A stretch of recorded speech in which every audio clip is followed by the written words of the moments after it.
Today we will be discussing base security. My name is Stephen Brannon and this is for CJ803 Foundation's Homeland Security. Right off the bat, I wish to draw your attention to the background for two reasons. One, I took your feedback seriously and made an effort to spice up my slides with better design and background. But also because the 9/11 attacks on the Pentagon was an assault on a military installation. So we live in a country where one of the worst case scenarios in terms of breaching military facilities has already happened. It stands to reason that U.S. military installations are a high value target to terrorists and other such attackers. Here is an outline of what topics will be covered. Don pointed out that it is a good idea to include an outline slide. In this presentation, we will discuss why bases are actually very vulnerable targets, discuss attacks on bases, and close with countermeasures. You will notice I include an artist's depiction of the raid on Harper's Ferry Armory. This was an armory raid by abolitionists to get arms for an uprising against slave owners. And even on to the current day, we have arms that get stolen from military bases. The first topic I want to touch on is the fact that many of you may not have ever been on a military base, so you might have misconceptions about bases that I did until I was actually in the military. A base is not a fortress, and what I mean by that is people come and go every day. There are military and non-military, you have dependents, that is, wives, husbands, and children, you have contractors, workers. Bradley points out bases have restaurants, Taco Bells, and McDonald's, and what have you. It is nowhere near the type of security control you would expect to find, not even close. I want to turn your attention to the facts below. Bases vary in size from small to small cities. Look at Bragg and Campbell, all those people coming and going. Another thing to note is that, like cities, every type of crime that can occur in America has occurred on some military base somewhere. I am even going to talk about gang activity because, yeah, that is a thing. What are some of the vulnerabilities a base is going to have? The first is size. You cannot control and monitor all of a base if it is large. Fort Bragg, as you will recall, is 251 square miles. Some of that terrain is wilderness terrain. You are not going to be able to fence all of it, nor is it practical to try to have all of it under some video monitoring. I have included a video in the slides of Base Camp McGregor, huge, sprawling backcountry. Navy bases are going to be near shores that people can walk on and around, and of course, ships that are docked can obviously be targets for divers with explosives. That is what SEALs are trained for. Other countries have their counterparts to the SEALs. So if your base has a shore, and Damneck, a base I trained at, did, it has a vulnerability. Before we press forward on issues, it is important to clear up one misconception that I think a lot of people have. People hear about a shooting on base and they wonder how it is possible. After all, don't soldiers or Marines carry guns? The short answer to that is no. Not usually. Now, if you had told me that before I joined the military, I would have said that is dumb, you are a warrior. But knowing what I do now, I think it is smart for a variety of reasons. First, you have to keep in mind many people live off base. Do you really want some 18-year-old with a chip on his shoulder and something to prove walking around your neighborhood with a 9mm strapped to his leg? Besides, many people in the military would not be eligible to get permits to carry due to age and residency restrictions. So while it may sound good, it presents significant problems. What is to stop somebody from selling the gun and saying it was stolen? That has actually happened. I guarantee you there would be safety issues and someone would be hurt monthly if this happened. Not to mention what the political fallout would be if some service member used his weapon to murder someone. Another thing to think about now is that such things might frighten the public. Right now, the nation is suffering from the coronavirus. A few months ago, people in some communities that see military vehicles or service members coming through their city might have felt a sense of patriotism, and now they could feel a sense of dread. Some people have mentioned this. Why don't you have them check out a weapon when they are on base and check it in when they leave? Let us examine the logistics behind actually doing something like this. If there is 15,000 personnel that have to check in and out weapons each day, and to sign the paperwork and do a clear and safe drill is only 5 seconds, usually this takes longer, that's 75,000 seconds, which converts to 1,250 minutes, which is 20 hours. And now we aren't even talking about checking those guns in. Now, if we were a country surrounded by enemies and actively at war, possibly we would have a provision for such a thing, but that is not the case, and thank goodness. Who is going to attack a base? We can divide attackers into two broad categories. We will call these external and internal. External is someone who is not a member of the military or the host country's military that decides they want to kill some military personnel. This person could be under the influence of radical Islamic teaching. They believe that the West is the enemy, and since America is the most powerful country in the Western civilization, any death you can inflict is justified and makes you a righteous warrior. This is the recent case in the shooting at Pensacola Naval Air Station that involved an officer from Saudi Arabia. This also happened in Afghanistan. Some of you have not been in the service and might wonder why foreign officers are there. That is very common. We have personnel at foreign bases and likewise. Many countries have liaison officers in the U.S. We even have an institution that specializes in training foreign personnel. There is the Western Hemisphere for Security Cooperation. Some of you probably remember that when it was called the School of the Americas, located in Georgia. It specializes in training Latin American officers. The second type is one from your own service. Each year across the world, men in the United States military kill other service members. There are all types of motivations for this. Usually it is not an attack on the base itself and often personally motivated, but sometimes it is clearly done out of ideology. Does anyone recognize this person? The upper right corner. I'll give you a second. Nidal Hassan, the Fort Hood shooter, killed 11 service members. He tried to justify his shooting because he was being deployed and was recorded as saying that the United States had no right to make him fight in a war in which he would have to kill his own Islamic brethren. That is not really his motivation. He was a medical officer. He would not have had to fight if deployed. I actually trained in Texas for 3 months, leading up to my deployment to Iraq. That is where Base Camp McGregor is.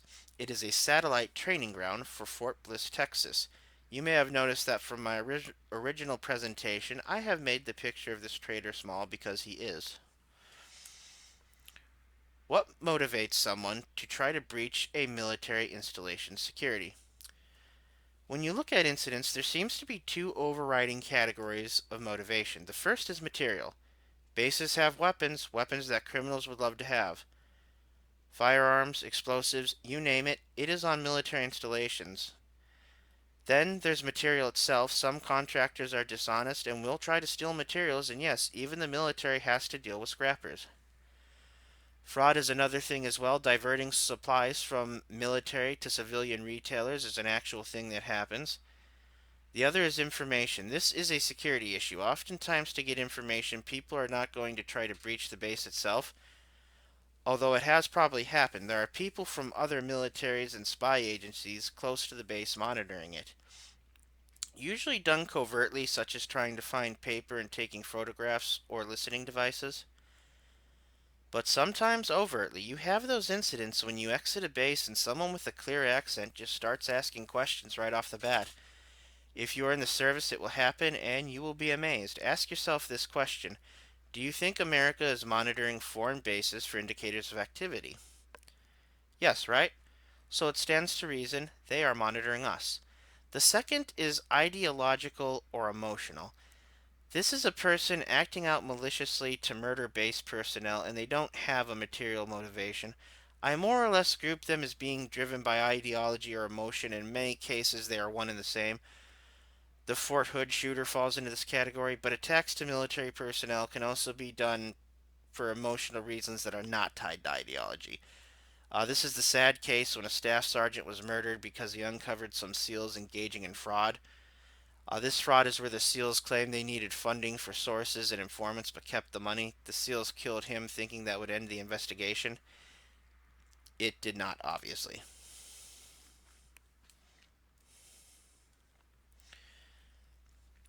Now, on to what may be the most interesting part of this presentation: organized crime, and specifically gangs.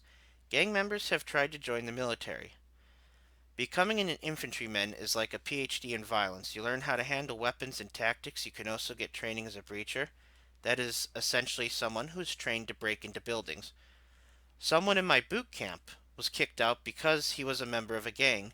Gangs such as the Bloods or Crips have tried to recruit active duty personnel.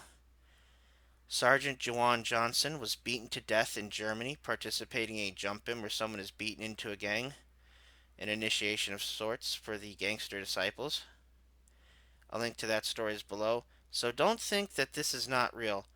Of course, gangs can also be welcoming to veterans. People get out of the military, but they still want that brotherhood. A gang feels that need. This was a huge contributing factor for outlaw biker gangs. In particular, the Mongols and Hells Angels were started by veterans. White supremacists tried to get into the military in preparation for Rahowa, a racial holy war that many hate groups believe is going to come. There was even a gang that formed on an aircraft carrier, if you can believe that. They were smuggling, loan sharking, stealing, extorting, just like any other criminal enterprise. Howard Wasden recounts how the gang was stopped. He was part of a SEAL team that was aboard this aircraft carrier for some deployment, and the skipper told them of the issue. The SEALs, being very motivated, found out this gang had gym hours where only members of that gang dared to use the gym, or whoever else that came in there was subject to violence. So the SEALs entered the gym, posted a lookout, and locked the doors and proceeded to beat the gang members to a pulp. This is his picture there on the right and the book he released. Not the most exciting read, sadly, just not blessed with great storytelling. Never has there been a warrior as polarizing as Richard Marcinko. And you know we have to talk about him. I imagine is a name the professor is familiar with. But for those of you who are not familiar with him, he is the founder of SEAL Team 6. Yep, the man, the legend. Loved and hated, feared and revered. He was a frogman in Vietnam, that is an underwater demolition guy, for a few years, and then heard about the SEALs, who were new at the time, and joined up. He seasoned for years in Vietnam, then he founded SEAL Team 6, much to the displeasure of the top officials. After founding SEAL Team 6 as the first commanding officer, he went on to form a team to test space security. This team was called Red Cell, made up of the best warriors Marcinko could find, and he could find the best of the best. Red Cell claims to have breached Air Force One, snuck onto nuclear submarines and got launch codes, and bypassed embassy security teams. The military has said no, he didn't. It is a hotly contested issue. That Red Cell existed is not up for debate, but that they made the breaches they claim they have is endlessly debated in military circles. Marcinko has stated that the military did not want to admit these breaches, so they denied them. The Plowshares movement is a group of pacifists that have made it their mission to breach nuclear facilities or industrial sites housing nuclear weapons. So remember what I said? The motivation here, ideological. They have damaged some weapons and caused plants to be shut down. They have also infiltrated a few military facilities. They are pacifists, so they do not kill anyone, but rather damage weapons.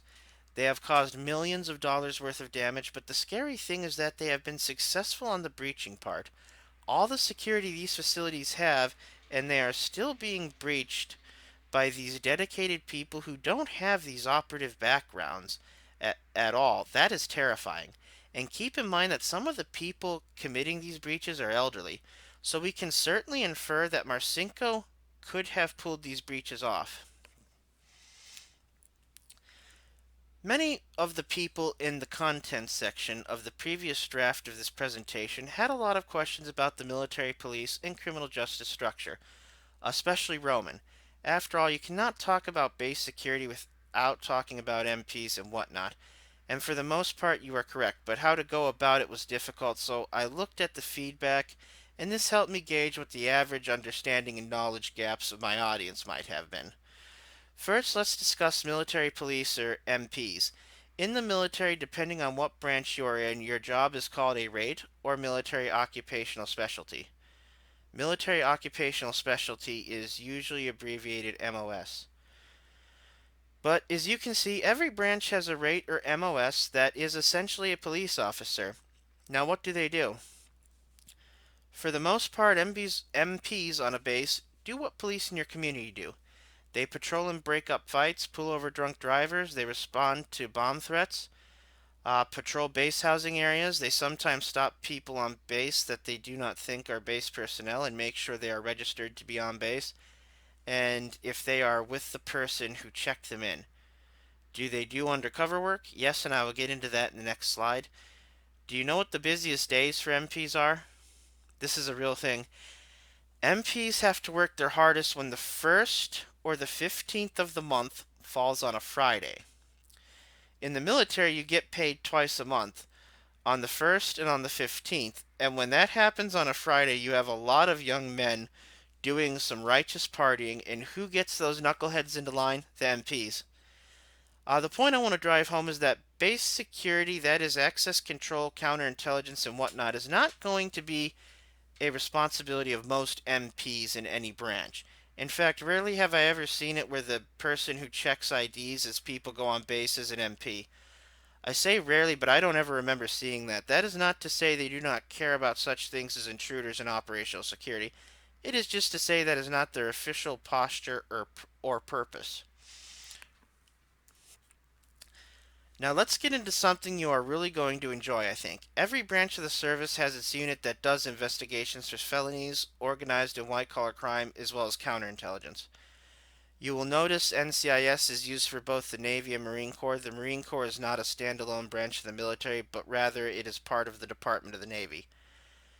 These are the groups that are most interested in base security. These are the people paid to really think about the security of bases from the standpoint of attacks and breaches.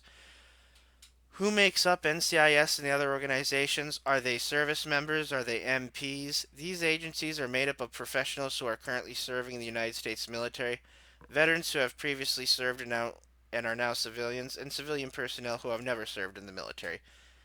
So in short, they are a mishmash of everyone, but most personnel in NCIS especially are civilians, and yes, many of the service members in these organizations will be MPs, but certainly not all the service members in these organizations are MPs.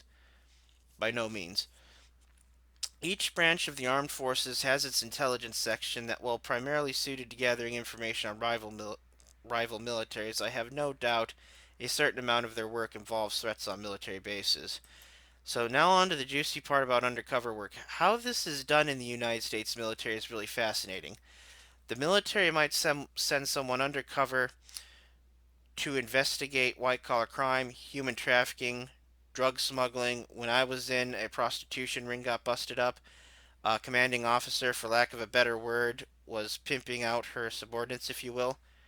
When I was in there was rumors of certain people in Guantanamo Bay engaging in prostitution, not service members, but some of the civilian workers. It happens on more bases than you would think. Personnel rotate in and out of commands. Almost every week a command gets someone new, and keep in mind there are dozens of commands on any given base.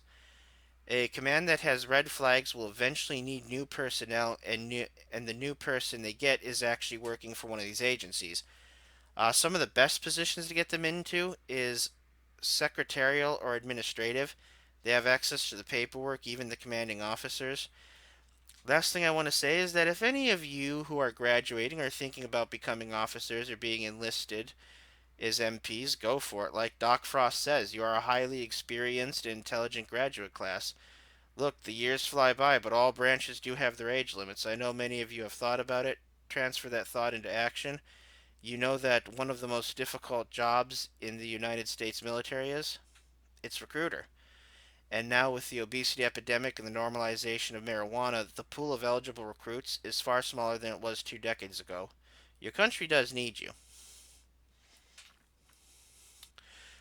So, what are the countermeasures? A police force can be provided by a private company, or the DoD itself has a police force.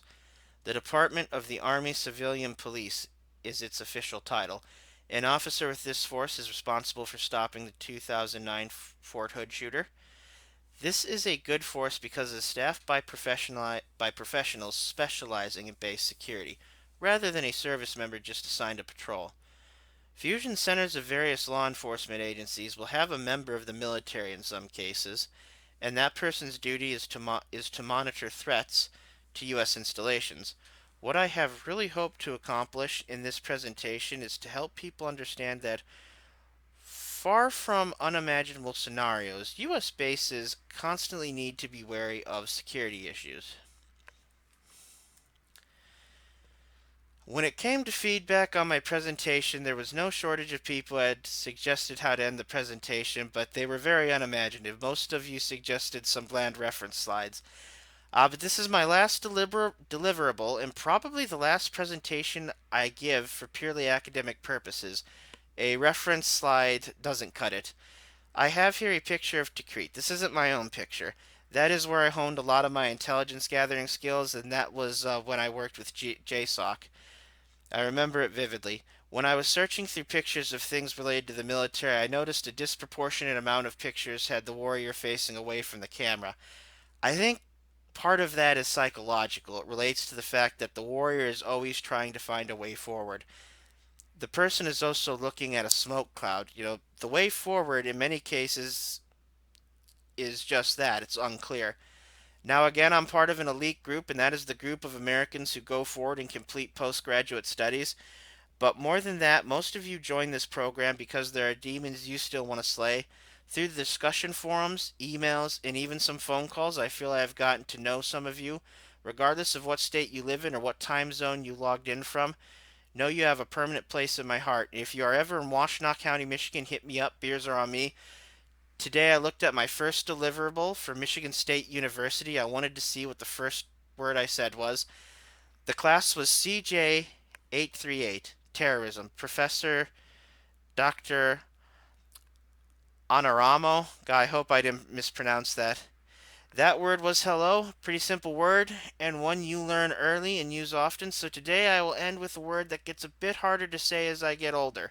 Goodbye.